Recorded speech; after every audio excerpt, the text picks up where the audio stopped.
We're here with Hammer and Hank Lundy. So, Hank, you got a fight coming up, January 18th. Tell us about it. Oh, man, I'm fighting a young cat, Daiyaan Butt, a cat that I've been beating up on. You know what I mean? But, you know, you're never supposed to take anything for granted. But look who I've been in the ring with, man. Look what I did in this sport of boxing. So y'all think it's over?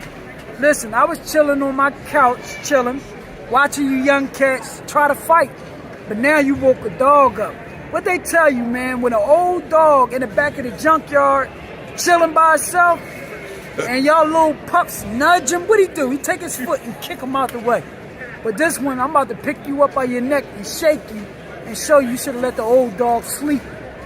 How many you got in you? Last time we talked, you were talking about you were almost out the game. I'm gonna be real. I'm sitting at 47 professional fights. My goal was to go to 50. Okay. But somebody rang my doorbell, and I'm definitely home. Okay. You know what I mean? Don't think I wasn't gonna answer the door. I answered, contract signed. You better be training. I don't give a fuck about no chino. You know what I mean? It's war now. You done woke up a dog, and I'm fucking you up.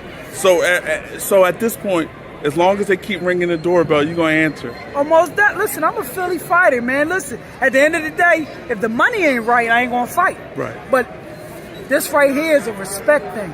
You called the wrong dog out. The money that they pay me, I already got that. You know what I mean? You need the money. You need a Hank Lundy. I'm gonna give you what you asked for. You fucked up. So what happens on January 18th? Straight knockout. Straight knockout. Straight knockout. I ain't playing no games. Straight knockout. I ain't boxing, I ain't doing none of that. Straight knockout. I'm disrespecting you. So get ready. Let me ask you this. We saw Daiyaan Ennis a few weeks ago at Wells Fargo Center. Some say he got hit a little too much in that particular fight. Your thoughts on what you saw? Man, it's boxing. Everybody gonna get hit, man. Didn't he win? He Won his hand raised. Didn't he put on the show for Philadelphia? He did. You know what I mean? It's enough with all the critics, man. Half of these guys that's, you know what I mean, saying something about a fighter that never been in there before, man. You know, when a fighter in there, we also entertainers too. So we got to put on a show. You know what I mean? I think he did an excellent job. Then he fought the guy twice. It's not always easy when you fight a guy twice. You know what I mean? The first time, you know, okay, you do good. But when you fight a guy the second time, he basically know you. Right. So it's not that easy. Right. But he still did his job, put him down, and got the win. So, what more to say? So going forward, you think he's going to be may go to 154 and may stay at 147? I see him going to 154. Boots is I've been telling people this for years. Boots is a big 147 pounder. He's talented, he's blessed with the skills, man, and he's gonna go all the way, especially at 54, man. Ain't gonna be nothing for him, man. He's gonna adapt to it and do what he gotta do. So you've been in with Terence Crawford. Yes, sir. So there's talk, I mean, Boots obviously would like to get in with Terence Crawford. Right. May not happen, but how do you think that fight plays out in your mind? You got a guy that could do the same thing that he could do. Boots is the younger guy, the fresher guy, and I'm gonna be real. Crawford is going to actually stay away from that fight because Boots is dangerous.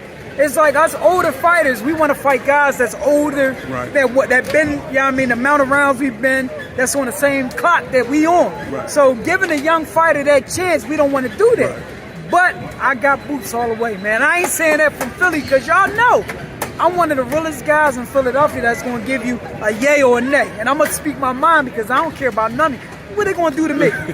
So what is it like being in with Terence Crawford? Is that the best fighter you fought? I can say yes. That, on resume, yes, that's the best fight I fought. You know, with me, I just felt he was just a little bit bigger than me, you know. Weight-wise, I was 147, he was 160. But like I said, y'all see Hank Lundy get in there and I fought. I said, listen, I'm going in there to fight. I seen how big he was. I said, okay, we had a game plan, but I said, no, I'm going to fight this mug. And when I fought, you know, I was doing good. It just something that happened in the corner, whereas though I should have stuck to my knowledge and stayed what I was doing, I'd have probably got him. But that's either here or yay, but he won the fight. But one thing about it, they always going to remember Hank Lundy's name. For sure. So we saw Jake Paul, Mike Tyson. Right. Any thoughts on what you saw last week? I mean, it was a great fight. I feel as though it was a great fight. Great seeing Mike in the ring, do what he do. It was a lot of respect there too. You just can't walk up on Mike. Mike being old as he is, he still can punch, and that's still Mike Tyson. So I think Jake Paul felt a lot of them punches and pulled back a little bit. Okay. You know, it was a great fight. You know, everybody say all the MMA, man. It's great. It's boxing, man. Right. That's what we seeing now. Right. Fights like that keep the boxing game going. So we saw the women's fight, Amanda Serrano, Katie Taylor. Yes. Some people thought it was a robbery. Some people thought it was controversial. Yes. What do you see? That was a great fight. I really thought Serrano won that fight. She won that fight. She's a dog. Not taking anything away from Katie, she's a dog too. That's fights that you want to see. For sure. That we wish some of these guys that's undefeated step up and do. That's one thing Hank Lundy did. Okay. We didn't give a fuck. Where you from? We took our little bundle on a stick and we travel all over to get that smoke. We need to see more guys fighting like these women out here, man. So, I appreciate y'all. Respect to y'all ladies. Is Jake Paul the face of boxing? Hell no. Okay. Right now, I got to give it to Tank and Canelo. All right. Tank and Canelo. All right. So Tank has been out for a little bit. Canelo, we'll see what happens with him next year. So when you look at Tank, do you see anybody at 135 that can beat him? Right now, Tank can figure out the science of how to knock a guy out. You know, being in that ring, it's not just getting in there and fighting. He figure you out, set you up, and get you out of there. That's what we've been seeing. Right. He's starting to be a master of his craft. Right. A lot of people say he's not fighting nobody, but it's hard to knock somebody out. It's not that easy going in there trying to get a knockout. You have to think about what you're doing, set them up, and then get the job done. You know? So just so I'm clear, January 18th. January 18th. What happens? Just Hank so I'm Lundy clear. got his hand raised, a new belt around his waist. This should be my 8th belt. Okay. Next thing you know, 2 more fights after that, fighting for another title. Sounds good. Appreciate it.